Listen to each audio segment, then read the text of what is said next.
Hi, Peggy Mariner with Cloverleaf here, and today we're going to be talking about Enneagram. I love the Enneagram because it can be an onion that you peel and you can go many layers deep in it. We're going to be talking through all the triads, and I'm really excited. I've got this graphic up now, and this is what all 9 Enneagram types are talking about in terms of deep motivational desires.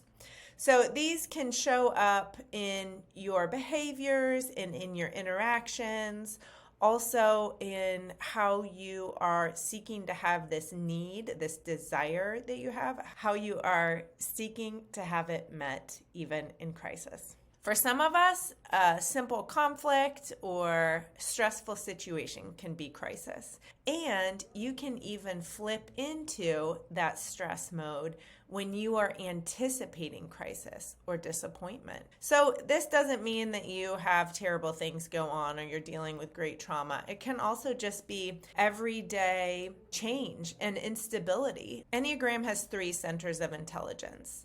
And each of those centers of intelligence is in operation in all of us. And if you are not dominant in one of them, you can call on that other center of intelligence. You just have to be intentional and thoughtful about it. It's not as unconscious, it's not as easy as your primary center of intelligence. So I'm going to start with the gut. The 8, 9s, and 1s of gut, they are very well informed about what their body is giving them as information. So they might have tingling or a pinch in their shoulder. It's the first place they know they're stressed out. This is often a knowing that you have in your body, and it is a confidence to proceed forward when you may not have all of the data, or you may not have a beat on how the information that you're going to be moving forward on, how it's going to be received by others.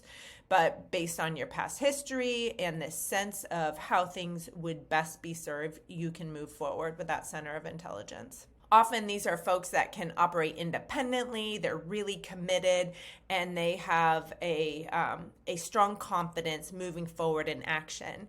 If you need to unlock some gut intelligence, a great way to do that is by getting them in motion. That can shake loose some additional ways of them knowing things by activating their body. Now, the heart intelligence center, the 2s, 3s, and 4s, those are often empathetic, they are compassionate, they're informed by those around them. They have an intelligence for understanding the audience impact of information that you may be sharing.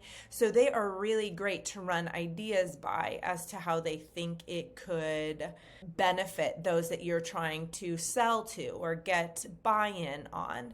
And they also can keep a beat on the people impact in humanity of a situation as well. They're going to be really informed not just by emotions, but by the energy that they feel, but that they're able to read from others too.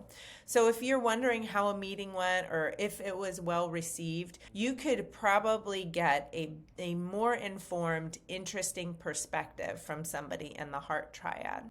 These folks can enjoy service quite a bit, and they really value connection with others. The head triad is very analysis driven. They are going to make sure that things are thought out and they're planned out and that they have gotten the information. So if you are a gut triad and you're trying to lean on other intelligences for well-informed decisions, you can get audience impact from your heart triads or even team or culture impacts from your heart triads. And then you can get your data, your historical precedent, a well-planned strategy laid out so that you can take action with more confidence, having a better informed decision. If you are not primarily relying on any one center of intelligence, then you're able to activate all of those. You just need to be a little more thoughtful or intentional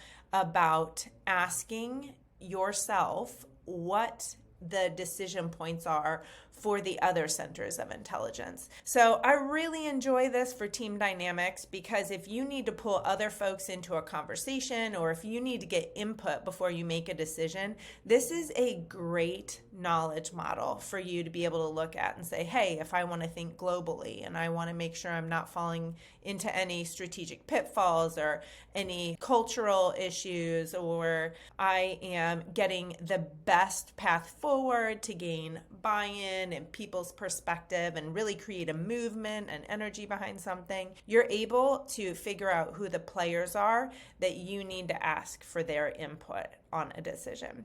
So love centers of intelligence for equipping a team to make well-informed decisions.